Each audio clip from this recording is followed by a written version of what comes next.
Bueno, bienvenidos al evento. Yo estoy muy contento de estar aquí. Es mi primer año en la conferencia y bueno, bastantes años que he tardado en volver a eventos técnicos en España. Vivo en Londres ahora. Y bueno, os traigo una charla, me pidieron que la evaluara de técnica o filosófica, que vamos a caer más en el lado filosófico, pero yo creo que hay una falsa dicotomía entre lo que es de letras o de ciencias, ¿no? Lo técnico y lo filosófico. Yo creo que al final hay que tener una visión un poco más holística. Y bueno, he traído una charla con un nombre ligeramente rimbombante, ¿no? Modelos mentales, complejidad y software. Y va un poco de esto, sobre reflexionar sobre ir un poco más allá del editor de código. Un saludo para los patrocinadores de la conferencia, gracias a ellos y gracias por la invitación para hablar aquí. Y os voy a contar un poco la agenda del día. Esto es el spoiler, ¿no? de la charla. Estamos en la parte de la introducción. Luego vamos a reflexionar sobre la complejidad en el desarrollo de software, ¿no? De cómo lo vemos, lo primero que pensamos pensando en complejidad. Lo siguiente es pensar en la complejidad que existe en el mundo, ¿no? La realidad en la que vivimos.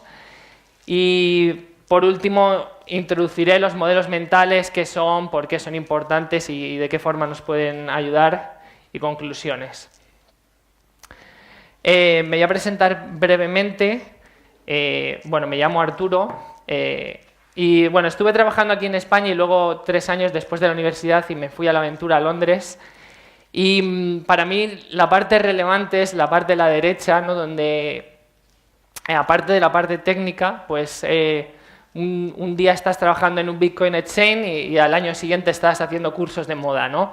Y todas las experiencias son muy enriquecedoras, pero al final trabajamos en muchos ámbitos y negocios muy diferentes. Y yo creo que esa parte es importante, ¿no? Cómo podemos cambiar de dominio, cambiar de negocio y seguir aportando valor. Ahora mismo soy un team leader en MyDrive. Es una empresa del grupo Generali y lo que hacemos es una aplicación para ver cómo conducen los conductores, y tu seguro te puede ofrecer un mejor precio en función de ver si conduces bien o mal, ¿no? Esto es lo típico de eres un varón de 20 años y te dicen, oye, tienes que pagar 2.500 euros al mes, ¿no?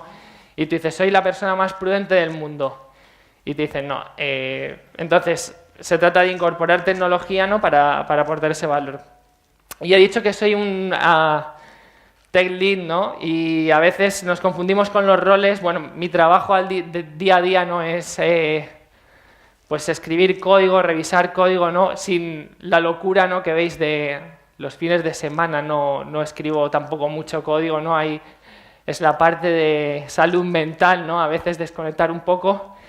Y yo también a esto le llamo tener skin in the game. No sé si conocéis el término, pero al final, bueno, la mayoría aquí somos programadores y yo os vengo a contar un poco más de parte que no es tan técnica, pero yo en el día a día pues voy a hablar de cosas que aplican a mí y que creo que aplican a la mayoría. ¿Quién no tiene skin in the game? Pues no lo tienen cocineros que no se comen su propia comida, ¿no? Inversores que gestionan dinero y no tienen su propio dinero, gestionan los fondos en los que gestionan, ¿no? O managers que ponen procesos a equipos y ellos no son parte del equipo, es decir, no sufren sus propias consecuencias. Bueno, simplemente aclarar que lo que os vengo a contar pues son ideas que yo tengo y que pongo en práctica porque me favorecen en mi día a día. Y la última parte de la introducción es esa idea de cuando me propusieron dar una charla, ¿no? Pues me hago la pregunta, oye, ¿qué sé yo, ¿no? ¿Qué puedo aportar a la gente? Es una pregunta que se hizo el filósofo Montaigne, ¿no? Y yo creo que al final, cuando veo una charla, leo un libro, siempre tengo el mismo problema, y es que creo que nada me aporta mucho. Es como leo un libro, cojo un libro y digo, bueno, esto más o menos es más de lo mismo, ¿no? Y otro libro más, un poquito más. Y creo que cada uno te va dejando una pequeña miguita, ¿no? Y después de 200 charlas que has atendido o 200 libros que has leído, pues yo creo que miras atrás y hay una gran contribución. Pues mi idea es simplemente daros ciertas ideas y aportaros un poco mi contribución y mi visión. Y ya nos metemos en faena. Complejidad, ¿no? La idea, si yo pienso en complejidad, la primera idea, viniendo desde el mundo de la programación, ¿no? Pues se me ocurren varias cosas. A nivel de código, si me fijo, bueno, a nivel de algoritmia, ¿no? Pues la notación o grande de cuál es el desempeño de un algoritmo, ¿no? Y todo tipo de análisis estáticos de código, ¿no? De cómo medimos complejidad con herramientas. Por ejemplo, complejidad ciclomática, ¿no? El número de rutas independientes que tenemos en herramientas de code coverage. Métricas ABC, ¿no? Para ver, calcular el número de asignaciones, de condicionales. Algunas son específicas de lenguaje, como por ejemplo esta de Ruby, que nos dice, por ejemplo, si encontramos un elemento de metaprogramación, pues nos dice, este código, cuidado, que es más complicado, no hay que tenerlo en cuenta. Y complejidad cognitiva, ¿no? Cómo difícil o de fácil es entender un código. Y esto nos dan herramientas de análisis estático. Yo creo que esto es una de las primeras ideas que yo tengo si pienso en complejidad. Esta es una. La siguiente, referente a software, en este caso he traído un paper que me resulta interesante y es algo que también he escuchado bastante en algunas charlas en esta comunidad también de artesanía, y es la idea de complejidad accidental y de complejidad esencial.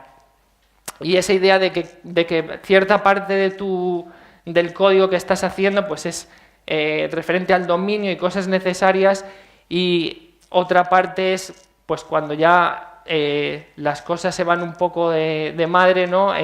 Tienes deuda técnica y tienes complejidad que realmente no está aportando nada a tu negocio, ¿no? y a la idea, y simplemente pues molestando, ¿no? Y he traído este paper, si le queréis echar un vistazo luego ya después de la conferencia, porque me resulta interesante también que hablan de la idea de tener estados como algo más complejo, ¿no? Y lenguajes de programación funcional pues no tienen problemas referentes a concurrencia y una serie de cosas al no tener que manejar estados. Entonces, es otra idea que también podemos pensar en complejidad en el hecho de tener que manejar estados de objetos y de cosas así que otros lenguajes pueden no tener. Y me llama la atención aquí que pone que la crisis del software fue identificada en 1968. O sea, yo tengo la idea que estamos en una industria que ha nacido ya en crisis, ¿no? O sea, es increíble porque seguimos hablando de ello, ¿no? Y de cómo mejorar, y ya nació así, ¿no? Y la tercera parte sobre la que pienso en complejidad es en la propia construcción de software, ¿no? Podéis aquí meter todas las etapas que queráis y lo que aplica o no a vuestro equipo o lo que sea, pero al final construir software es un proceso complejo, ¿no? Podéis pensar aquí que hay microservicios, orquestación, pipelines, ¿no? O metodologías por encima de esto, y al final para alguien que es ajeno al desarrollo de software, pues nosotros ya tenemos como muchas cosas interiorizadas de procesos, ¿no? Y yo creo que también aquí hay mucha complejidad en lo que hacemos.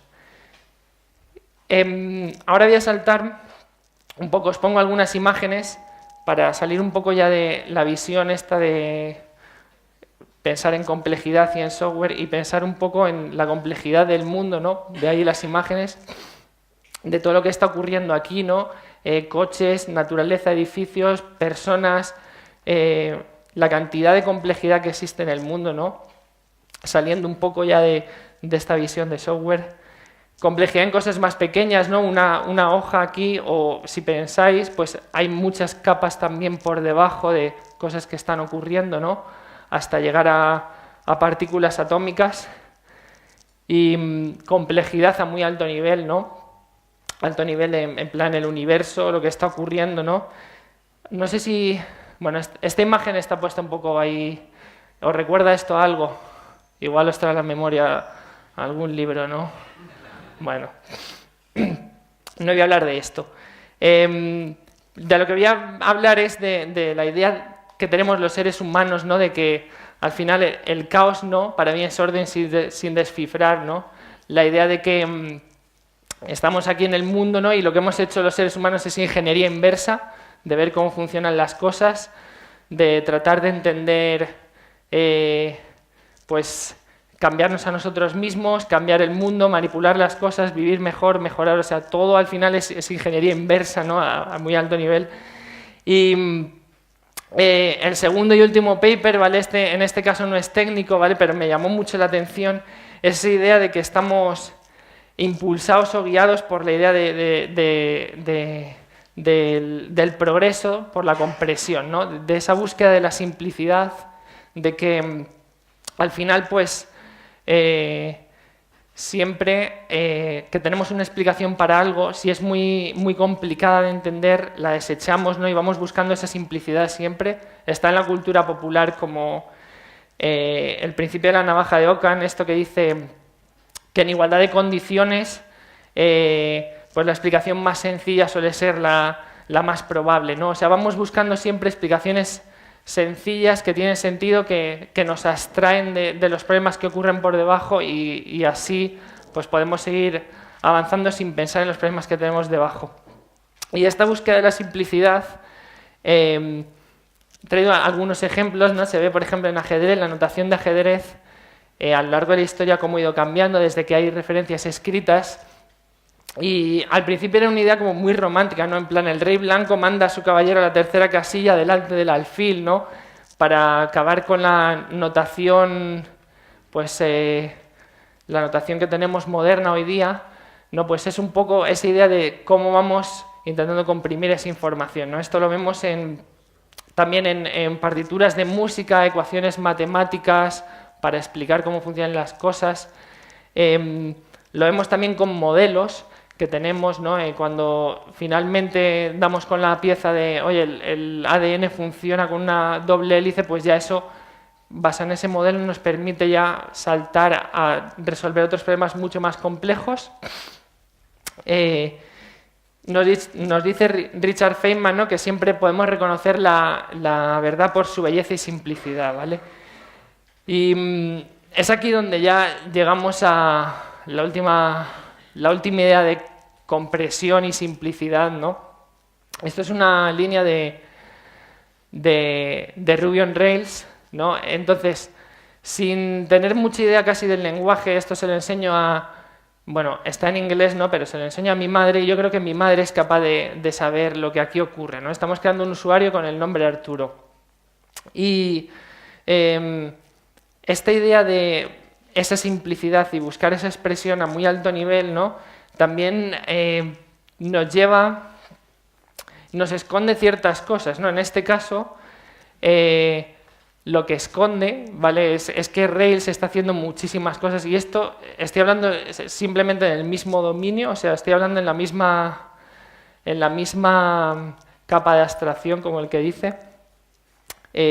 Pues Rails hace muchas cosas por debajo, ¿no? Si lo que espera es un string y le pasas un integer, pues lo puede convertir automáticamente, hacer validaciones que tengas, validaciones de base de datos, llamar a callbacks, manejar datos asociados. Si tienes una relación y destruyes un elemento, un usuario, pues si hay algo que depende de ese usuario, una dirección, pues puedes eliminar también modelos asociados a ese. Es decir, al final estamos haciendo muchas más cosas, pero nos hemos abstraído, ¿vale? Que a veces pues perdemos un poco de vista todos los posibles efectos colaterales que puede tener esto. Nos dice Bill Gates que programar no es difícil, ¿no? Bueno, esto es un vídeo de fundadores de Dropbox, Facebook y demás, pues animando a la gente a programar. Claro, o sea, nos dice que programar no es difícil, os enseño es que de dónde veníamos, ¿no? Este es el el Hello World de Windows 95 para salir, mostrar en una pantalla de desktop cómo era. Bueno, pues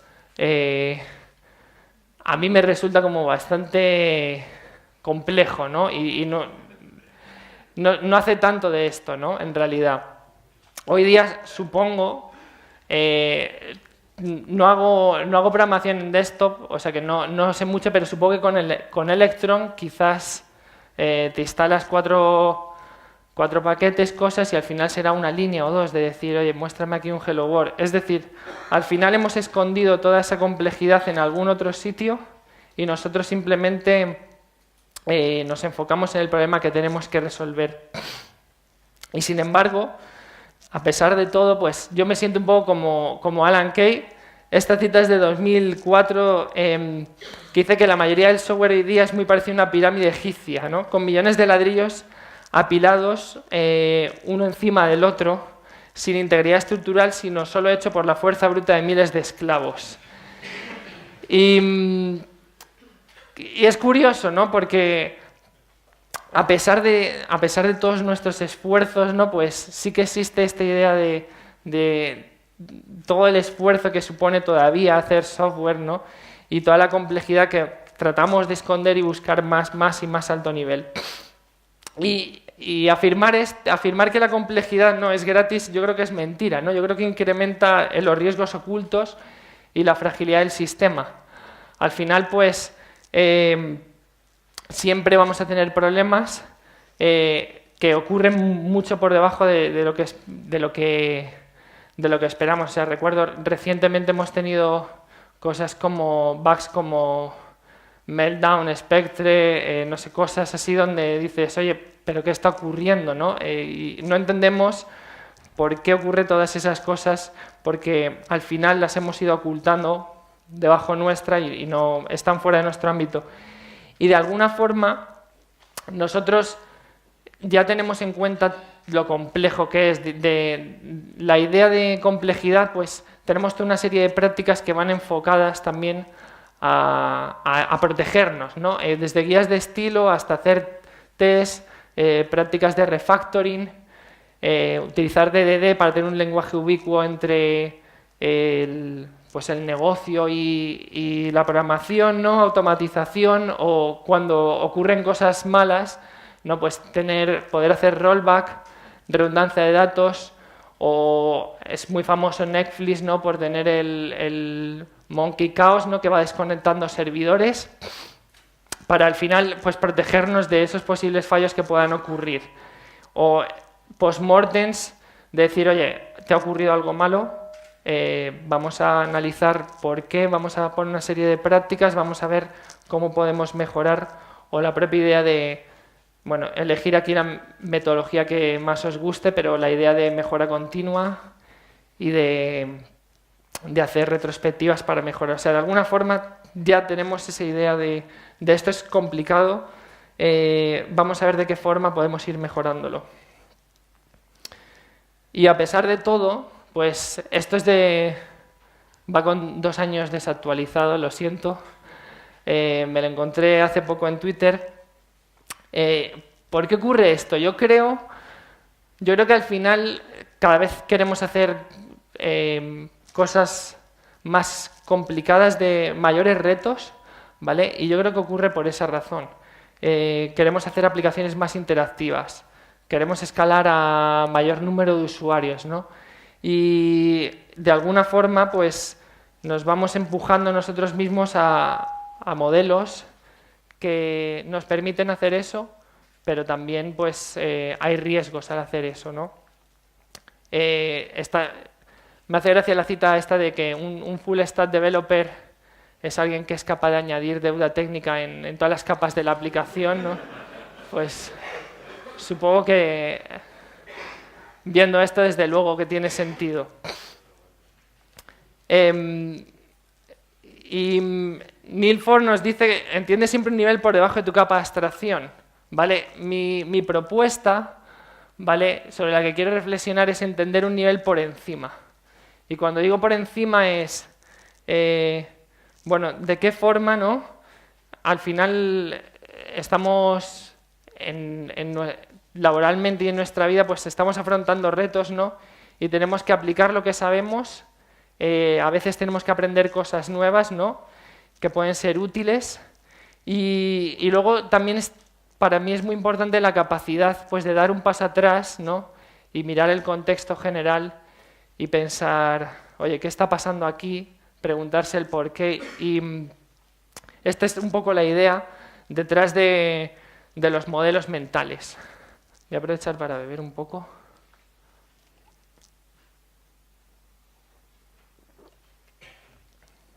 Bueno, la definición canónica de modelo mental que he puesto en la charla no es, voy a leer, es un concepto, un framework, una visión del mundo que llevas en tu mente para ayudarte a interpretar lo que te rodea y entender la relación entre las cosas. Para mí esto es como el término inyección de dependencias, ¿no? Es como una palabra muy grande así para explicar algo muy simple. O sea, al final es pues, las ideas o conceptos, ¿no? que tenemos cada uno en nuestra cabeza pues, que nos ayuden a entender lo que está ocurriendo y tenemos explicaciones para ello. Y cuando pienso en la idea de modelo mental, pues yo lo asocio a estas dos personas, es Warren Buffett y Charlie Munger. Son dos de los mejores inversores de todos los tiempos, ¿no? Y me llama la atención porque encuentra siempre por capitalización bursátil las mayores compañías y están siempre tecnológicas, ¿no? Apple, Amazon, Facebook, Alphabet, y luego está su empresa, ¿no? Berkshire Hathaway, y yo he pensado, oye, ¿qué están haciendo estos para que les vaya tan bien, ¿no? ¿Cómo piensan? ¿Qué puedo aprender de ellos? Y me gustan cosas que dicen, ¿no? Me gusta mucho esta cita de Charlie Munger, ¿no? Que dice, es notable cuánta ventaja a largo plazo hemos obtenido gente como nosotros, ¿no? Al tratar de ser consistentemente no estúpidos en lugar de tratar de ser muy inteligentes, ¿no? Y igual soy yo, ¿no? Pero esta cita de Ken Beck me recuerda mucho a eso, ¿no? La idea de no soy un gran programador, ¿no? Solo soy un buen programador con muy buenos hábitos. Y creo que van por el mismo camino, ¿no? La forma de pensar. Entonces, voy a hacer un inciso antes de entrar en modelos mentales, ¿no? ¿Conocéis alguno esta imagen de qué es? A ver. Bueno, es un documental, os recomiendo mucho este documental, se llama Jiro Dreams of Sushi, y es, bueno, este es Jiro y tiene un restaurante muy pequeño para 9 personas en Tokio que hace sushi, ¿no? Y para mí la idea de maestría, ¿no? De mastery, al final es esta persona. O sea, alguien que durante toda su vida, ¿no? Más de 50 años, se dedica a hacer una cosa muy concreta y tratar de mejorar cada día. Decir, oye, tengo que amasar el pulpo 25 minutos o 40 para que esté mejor. ¿Cuántos minutos tengo que tener el arroz? O sea, cada día intentando mejorar, ¿no? Y el documental me marcó mucho, ¿no? Esa obsesión por la mejora, pero también me hace reflexionar sobre otras cosas, ¿no? Y es la idea que tenemos en la sociedad, ¿no? De una sociedad pues muy especializada, ¿no? Fruto de la división del trabajo, donde pues desde las universidades ya nos dicen, oye, coge esta rama del conocimiento y te vas metiendo más y más y más, ¿no? A saber pues muy verticalmente todo el conocimiento de ese tema, ¿no? Y a mí también me interesa pues un poco pues este conocimiento también un poco más generalista, ¿no? Que creo que pues muchas veces te puede ayudar a resolver muchos otros problemas y entender cosas. A veces he visto en alguna oferta de trabajo pues te ponen que buscan expertos generalistas o T-shape skills o cosas así, se refieren un poco a esto, ¿no? A la idea de que eres muy bueno en algo muy concreto y luego en otros dominios pues también eres capaz de saber algunas cosas, ¿no? Y saber más o menos por dónde van los tiros. Y esta es la idea detrás de esto, ¿no? Al final tener una colección de grandes ideas de grandes disciplinas, ¿no? que tienen, pues, que te pueden servir para tomar decisiones, ¿no? Y cuanto mejores sean nuestros modelos, pues mejor nos podremos mover por el mundo, ¿no? Podemos predecir, explicar y saber, ¿no? Comunicar ideas de qué es lo que está pasando, de por qué.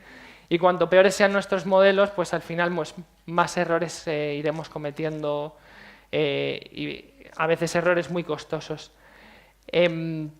Os voy a poner algunos ejemplos de modelos mentales. Algunos los conocéis de sobra, ¿no? Como la idea del principio de Pareto de, pues no sé, he puesto aquí, el 80% de tu felicidad viene del 20% de tus relaciones, ¿no?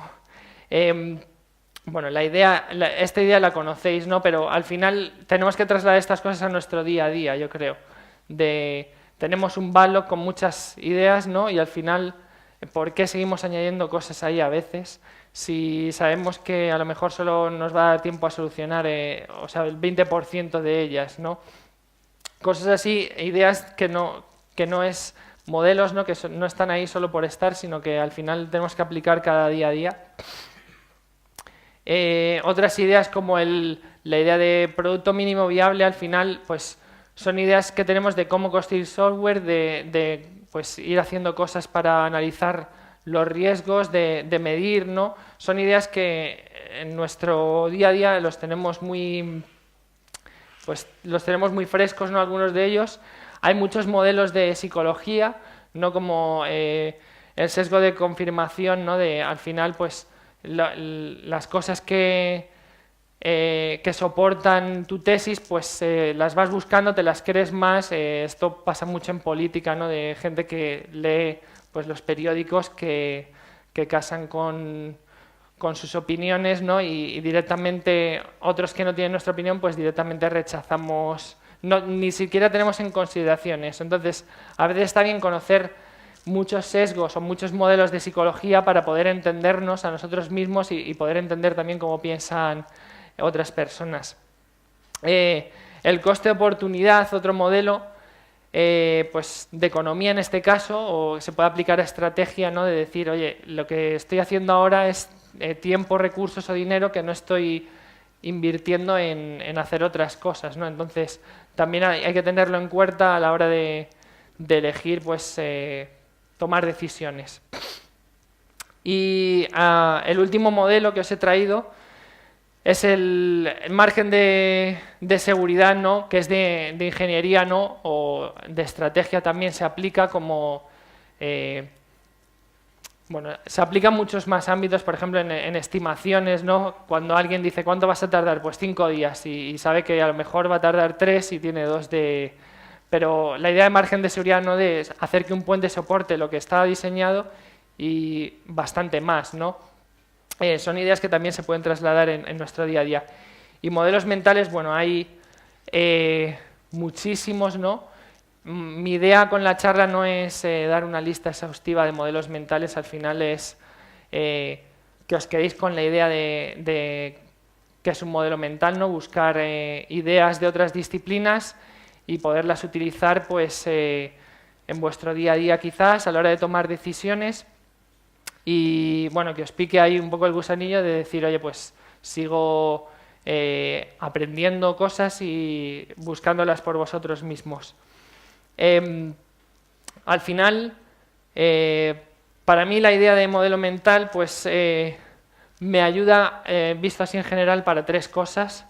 Pues ver el mundo con mayor precisión, ¿no? Y hacer mejores predicciones del futuro, tener más ideas innovadoras y construir más y mejores conexiones con personas que son diferentes a nosotros, ¿no? Si somos capaces de entender mejor cómo piensan otras personas, somos capaces de establecer mejores relaciones con clientes, con compañeros de trabajo, ¿no? con cualquier tipo de persona.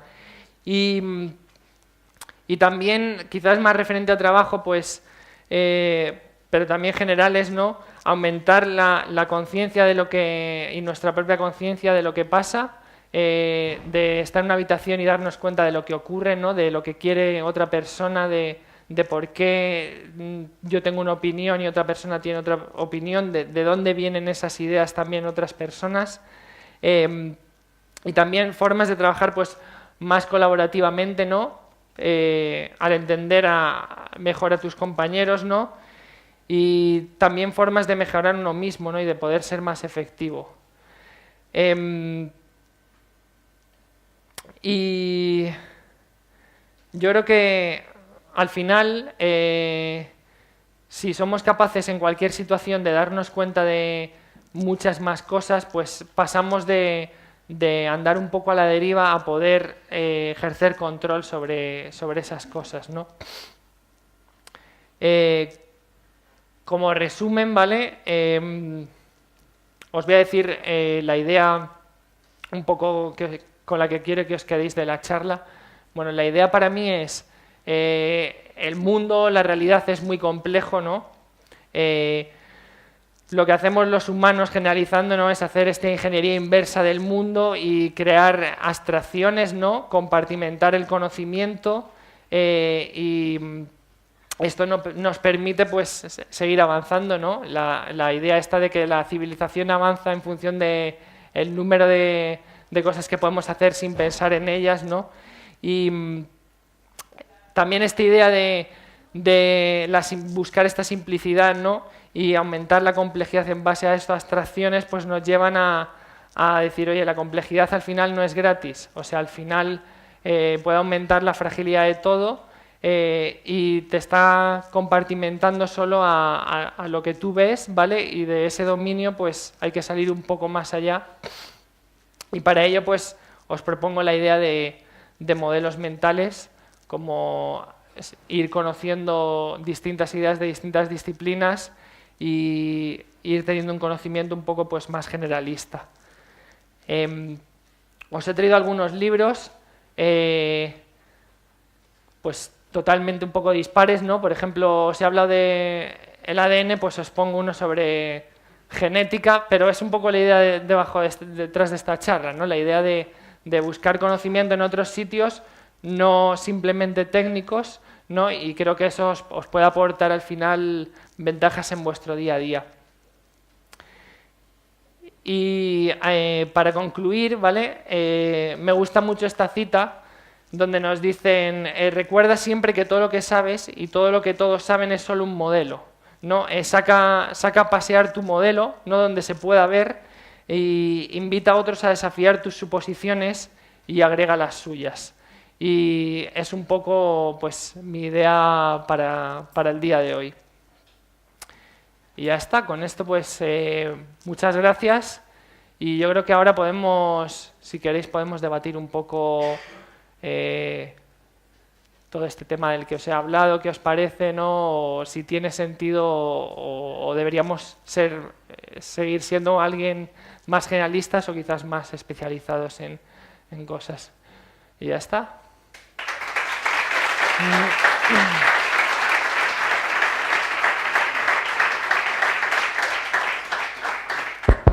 Sí. Baja un poquito, Sonia, por favor. ¿Preguntas?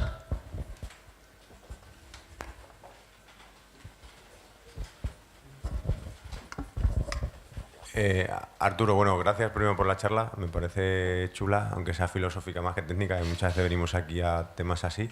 Y me interesa mucho de la slide que has puesto que estaba el cerebro con un montón de movidas, ¿Sí? Que yo, por ejemplo, sé que Edu hizo el curso de cómo aprender a aprender, ¿no? Y cosas así. De todo esto, hazme un top 5 de esto. Es que, o sea, no te vale este top 5, ¿no?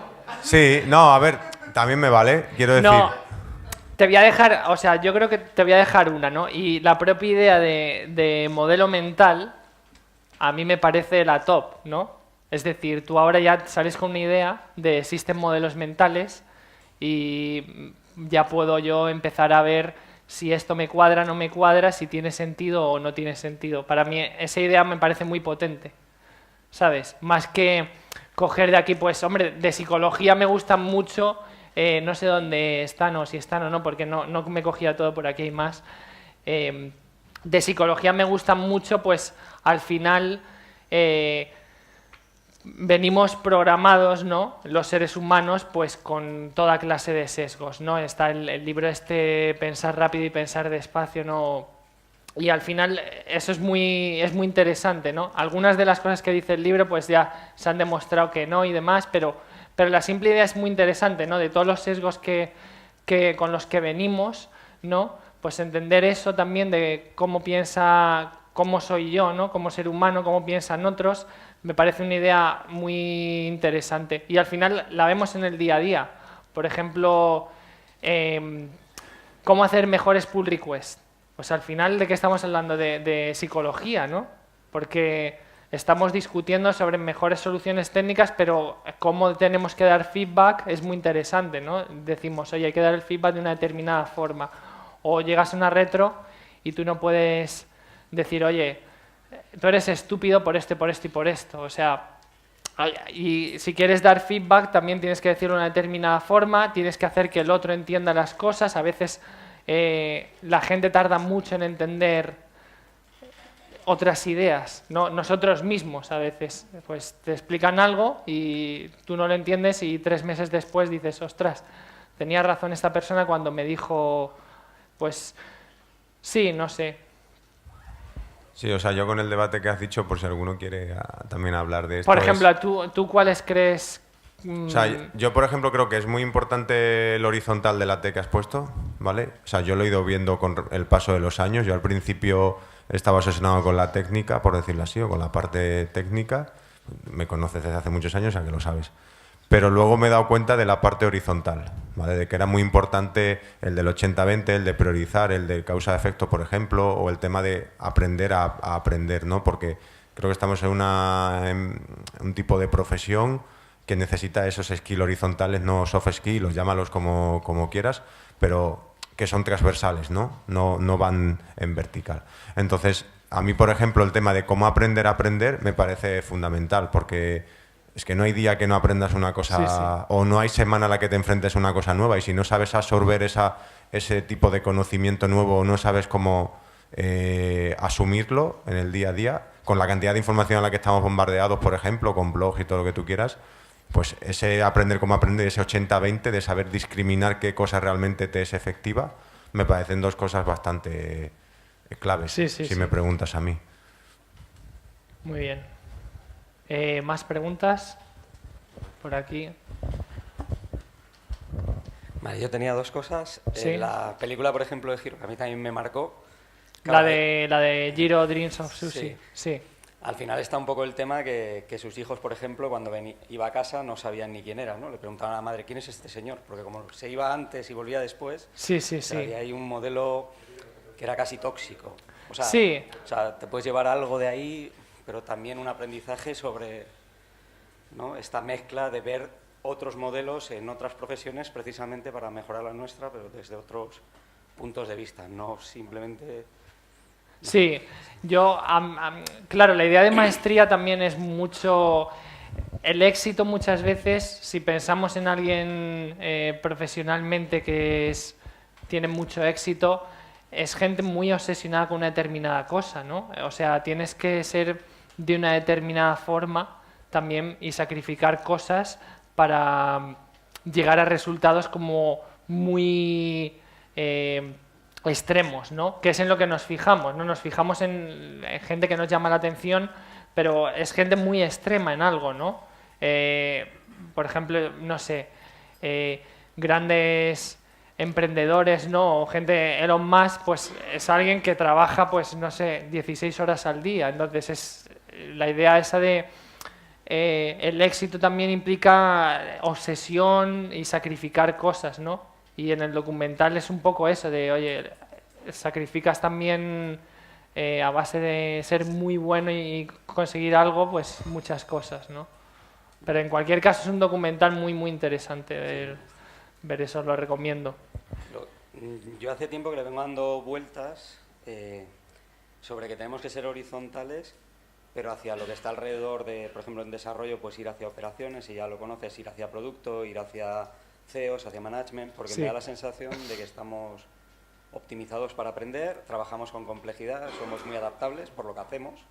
Sí. O sea, con lo cual o sea, que aparezcan de ahí CEOs, por ejemplo, con un punto de vista muy de solución de problemas, que aparezcan CEOs, o sea, en vez de, no sé si venir de otras ramas o expandir la nuestra a no autolimitarnos.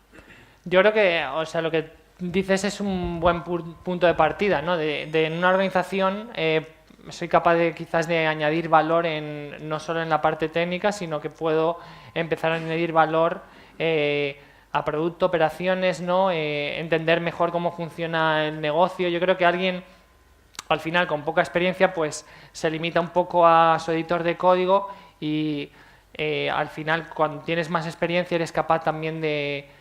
tienes también conocimientos más generales, ¿no? Eres capaz de añadir valor en otras áreas también o añadir feedback quizás. Y a mí, por ejemplo, pues es un recorrido que, a pesar de, ya os lo he dicho, a pesar de programar mucho todavía, ¿no? Pues también creo que al final tenemos que ayudar a una organización, ¿no? A lograr ciertos objetivos, y cuanto mejores seamos aportando valor, va a ser mejor. Muy bien. ¿Alguna otra pregunta? Ahí. Siguiendo con la T-Shape, y es una observación. Yo creo que actualmente que hay mucha gente que entra en el mundo de la tecnología desde otras profesiones, hay mucha gente que cambia de carrera, que hace un bootcamp o cosas así. Yo creo que este tipo de forma es súper como importante, y es una cosa que les puede valer mucho para decir, bueno, cuando yo entro en una nueva organización o en un nuevo equipo, lo que sea, pues una de mis motivaciones es que pueda aportar valor y que mis cualidades sirvan al equipo, ¿no? Si yo entro en una nueva organización y encima no tengo experiencia como desarrollador o como desarrolladora, pero tengo experiencia, a lo mejor en mi otra vida era, no sé, estaba en ventas o en cualquier otra cosa, todas esas otras cualidades y esos conocimientos que tengo, que a lo mejor en vez de acabar con una forma de T, a lo mejor acabo con una forma un poco más de como que estuviera cayendo pintura por una pared. Y a mí me parece que todo eso es súper importante, que que dentro de los equipos ayudemos a la gente que viene nueva con este tipo de background a sentirse como un poco más, como que pueden aportar más, porque no todo es decir, esta es la T y esto es todo, esto es el único foco que voy a tener en toda mi carrera, de llegar súper profundo sobre esto, sino también el decir, bueno, hay otras cualidades que tengo y que traigo, conocimientos que traigo que también pueden aportar valor. Sí. Yo creo que luego también depende mucho de la organización. No es lo mismo 4, ¿no? Que trabaja en una organización con 400. Y también todo este tema de roles, ¿no? Donde pues tú tienes un rol y tú piensas que tu tarea es exactamente una determinada cosa. Y hay otras donde esa idea de rol es más flexible, o cosas como Holacracy o cosas así, ¿no? Donde tú dices, vale, mi principal tarea es, en este caso, pues programar, ¿no? Y luego pues también me puedo mover como en una banda de, oye, al final, si tengo gente más junior, pues también tengo que transmitir mucho pues la profesionalidad, ¿no? Buenas prácticas, una serie de cosas. Si tengo que trabajar más cerca de diseñadores, pues también está bien, ¿no? Sin poder dar feedback, ¿no? Y aportar, de decir, oye, pues esto que me pides aquí quizás es un compromiso entre lo que queremos hacer y lo que técnicamente puedo realizar, ¿no? Pues cada vez ir teniendo más ideas para ir aportando más valor, siguiendo siempre con lo que hacemos. Otro de los modelos que a mí también me gusta mucho, que no está aquí, pero también que te ayuda como que a mostrar cuáles son tus capabilities y cuáles son las cosas que haces bien o las cosas en las que puedes mejorar, es usar como un spider chart, como un radar en el que vas poniendo, pues como esto, ¿no? Pones en un círculo todas esas cualidades que tienes o que quieres tener, y luego digamos que sitúas dónde crees que estás en círculos concéntricos y al final te sale como una figura así un poco rara, pero eso te da también otra idea de cómo puedes saber cómo estás ahora mismo y hacia qué tipo de forma quieres llegar. Muy bien. ¿Alguna otra pregunta? ¿Alguien que quiera comentar algo? Por ahí. Dentro de tu rol en MyDrive, Sí. corrígeme si me equivoco, era Tech Lead, ¿verdad? Sí. Quería preguntarte qué desafíos te has encontrado y qué modelos mentales te han ayudado para superar esos desafíos.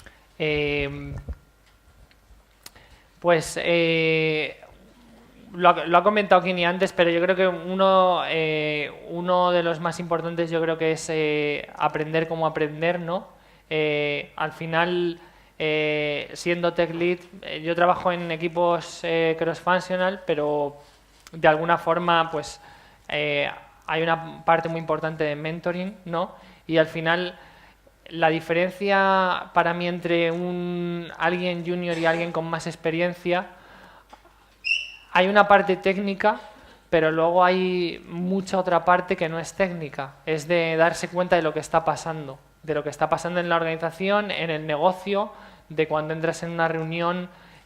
O sea, hay mucho de otras cosas que están ocurriendo y que no las ves. Hay gente que no es capaz de verlas directamente. Entonces, yo trato de trasladar todo eso, ¿no? Todo lo que yo quizás soy capaz de ver o darme cuenta, pues trasladarlo a otras personas para que ellos también sean conscientes de lo que está ocurriendo, de que sepan leer la situación, de si están bloqueados, por qué está pasando eso, de si tienen que hablar con alguien de otro equipo, pues cómo hacerlo. O sea, al final es un poco eso, trasladar un poco cosas que tú ves y que otras personas no ven.